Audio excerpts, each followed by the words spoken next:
بسم اللہ الرحمن الرحیم۔ شروع اللہ کے نام سے جو بڑا مہربان نہایت رحم والا ہے۔ السلام علیکم محترم ناظرین، ہم آپ کو حضرت یونس علیہ السلام کے حالات سنانے جا رہے ہیں کہ کیسے انہوں نے اپنے قوم سے ناراض ہو کر عذاب کی دھمکی دے ڈالی اور اللہ میاں ان سے ناراض ہو گئے اور حضرت یونس علیہ السلام مچھلی کے پیٹ میں چلے گئے۔ واقعہ شروع کرنے سے پہلے جو لوگ اس طرح کے انبیاء علیہ السلام کے قصے اور حضور صلی اللہ علیہ وسلم کے حالات اور صحابہ کرام کے واقعات سننا چاہتے ہیں اور دین اسلام کی باتیں جاننا چاہتے ہیں تو اس کے لیے ہماری یوٹیوب چینل اسلامک اسٹڈیز کو سبسکرائب کر لیں تاکہ ہماری ہر نئے آنے والی ویڈیو آپ تک پہلے پہنچے۔ حضرت یونس علیہ السلام، قرآن پاک میں آپ کا ذکر بار بار آیا ہے۔ سورہ انعام، سورہ یونس، سورہ صافات اور سورہ انبیاء میں آپ کا ذکر خاص طور پر ملتا ہے۔ حضرت یونس علیہ السلام ملک عراق کے شہر نینوا میں پیدا ہوئے تھے۔ جس شہر کی طرف آپ کو نبی بنا کر بھیجا گیا تھا اس کی آبادی 1,00,000 یا اس سے کچھ زیادہ تھی۔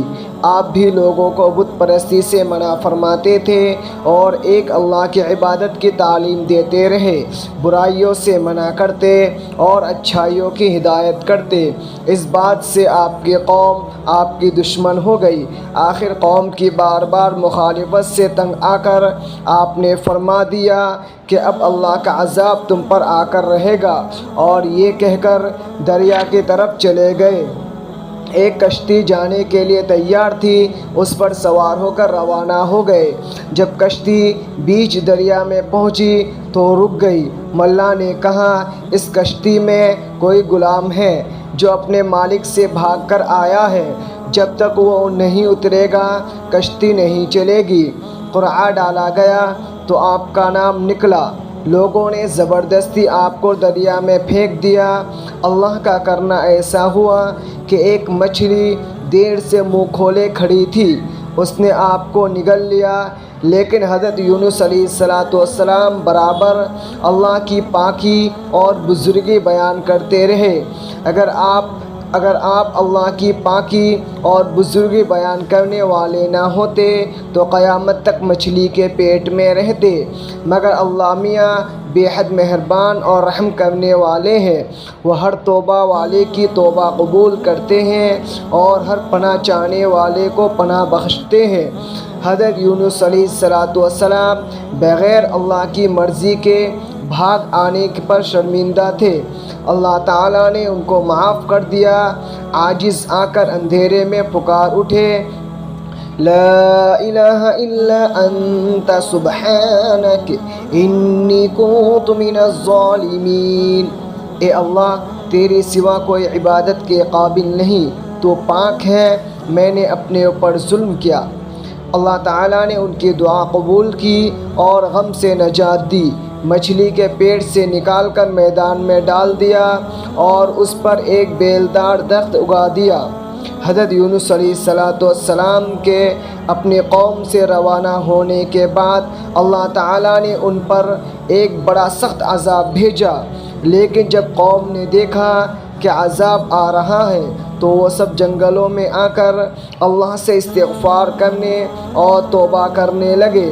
اللہ تعالیٰ نے عذاب دور کر دیا۔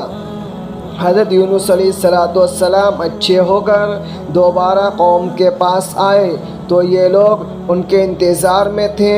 چونکہ انہوں نے اپنی آنکھوں سے عذاب دیکھ لیا تھا، اس لیے سب کے سب ایمان لے آئے اور صدیوں تک امن و چین سے رہے۔ اس طرح اللہ تعالیٰ کا وعدہ پورا ہوا کہ جو لوگ ایمان لائیں گے ان کو خوب رزق دوں گا اور برکتیں عطا کروں گا۔ چنانچہ قوم یونس سے تمام عذاب اور تکالیف دور ہو گئی جو یونس علیہ السلام کی بد دعا اور ناراضگی کی وجہ سے ان پر مسلط ہوئی تھی۔ حضرت یونس علیہ السلام نے مچھلی کی پیٹ میں جو دعا کی تھی، یعنی لا الہ الا انت سبحانک انی کنت من الظالمین۔ اب جب کوئی مصیبت یا آفت نازل ہوتی ہے تو اس کو پڑھا جاتا ہے، اللہ پاک اس کی برکت سے آفت کو دور کر دیتا ہے۔ اللہ تعالی ہم سب کو اپنے رسول صلی اللہ علیہ وسلم اور اپنی اطاعت نصیب فرمائے، آمین۔